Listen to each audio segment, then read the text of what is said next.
The key to increasing children's iron levels doesn't actually have to do with consuming more iron. Iron isn't how iron moves.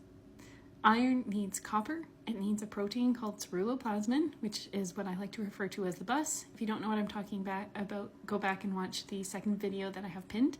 And we also need vitamin A in the form of retinol. So when we have those three things, then that is how iron can move through the body, and that's what's really important.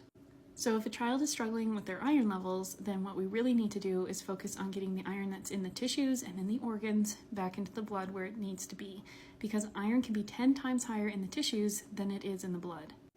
I'm going to show you a few products that I use with my children to help make sure that iron is moving for them. A lot of people don't realize that we can actually use ways to get back to balance topically. So one of my favorite things to use is a beef tallow magnesium. So this one is, I believe it's Canadian actually, and it is just tallow that is infused with magnesium. So each night when my kids go to sleep, I'll put that on the back of their legs. I also rub in some copper cream. So this is Formula IQ. I have an affiliate link to that in my bio, but I just add 1 pump of that to the tallow and rub that into their legs really nicely, because that way they are getting vitamin A. So we need vitamin A to move iron. That way they're getting magnesium. We lose magnesium when our bodies are under stress from day-to-day lives or iron's movement. And then that way they're also getting the copper. The copper is really important, and that's also needed. Copper is needed for a whole host of different things in our bodies. Like if you have gray hair, then that's a sign that you don't have enough copper. Copper is needed for color. So we all know the importance of color. Like if you think of when you've looked at a package of cigarettes and it's telling you to not smoke, the reason that they do that with imagery and showing you a set of lungs of somebody who smoked is because they're able to do that by showing the importance of color, and that is meaning that we don't have enough copper.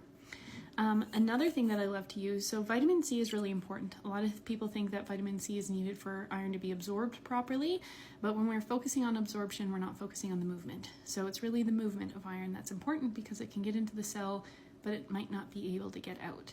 So vitamin C is really important for that. It contains copper in it. So this is what I use with my kids. I give them an elderberry syrup. I really like this because it has some honey in it. It's again another really great Canadian brand. I don't have a link to this one. I buy it from well.ca. That's where I get mine.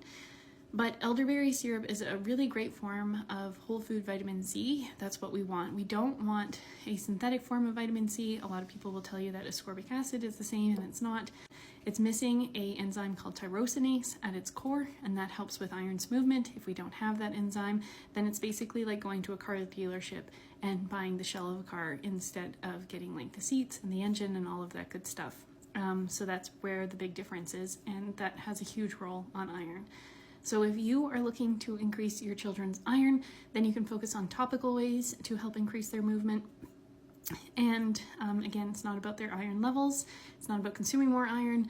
It's about focusing on how iron moves with nutrients and minerals. Let me know if there's something new here that you heard for the first time.